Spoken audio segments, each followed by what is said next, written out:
My ideal village is one of the excellent and best place to stay. It gives you a lot of opportunities that helps to mold your ability. It offers a good connection between the people and the environments because we believe how important our nature is. The people in the village shares their happiness and hesitation. The weather surround the village will bring a great impact to the people who visit my village. So this village will create a community that will support each other, improving the positive vibes to maintain the closeness of the people. As a result, attracts more tourists and give a lot of potential opportunities for everyone. So the good production of foods help to maintain and improving our environment. They use the methods of understanding and maintaining the relationship between the organism and environment.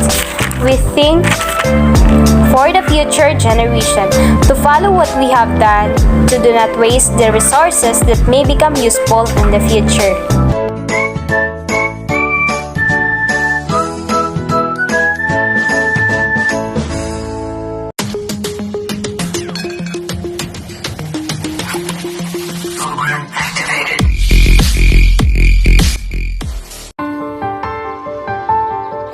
The ideal village I want to have should be clean and clean surroundings because of the green trees. Each household should have their own junkyard where they segregate their trash into three types: biodegradable, non-biodegradable, and recyclable waste.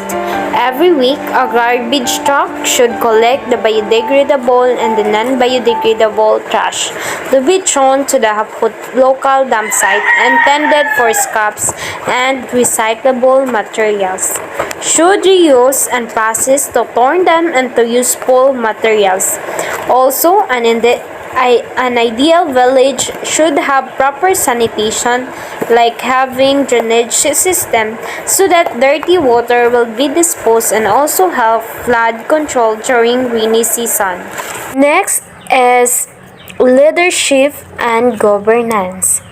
The ideal village should have good, honest, and trustworthy leaders so that the village fund they might receive from the government should be distributed equally to the people. Job programs should be given to people. Job programs should be given to unemployed residents. Scholarship programs for students to have the opportunity to enter prestigious schools and education program for people who can afford school. A village hospital should also be present for sick people to be taken care. Next is food and sustainability. The villagers grew food and vegetables not only for themselves but also for the people in the village. They also grew fodder for their cattle. They also produced dairy, poultry, and other products for their own consumption as well as for supply to areas in the village.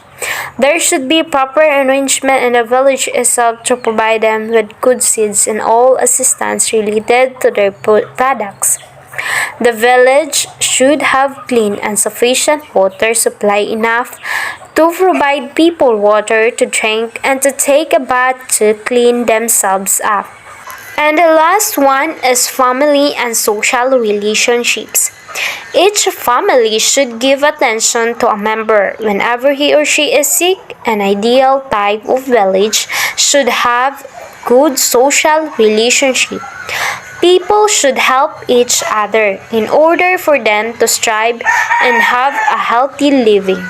In that kind of way, the village will know true peace and develop an excellent type of relationship to its residents. Describe how the world you live now is less ideal.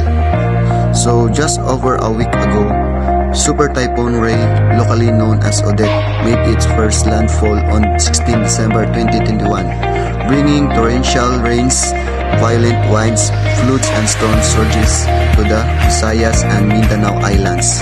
Overnight, the typhoon left thousands of families homeless, placing at risk some of the impressive social and economic gains made since recovering from the pull out of the COVID-19 pandemic of the past 2 years, and it is very evident that this world is less ideal to live in.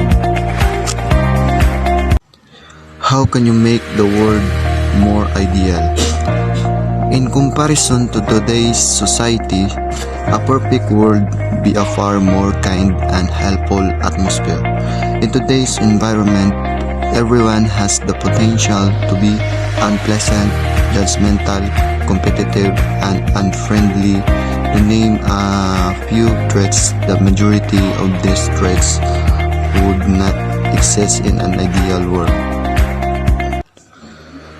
So for conclusion, life in our village has a pleasant and helpful personnel, and we make certain that our guests do not feel alone. And to my future children's, I want my future offspring to continue my village's rules and regulation.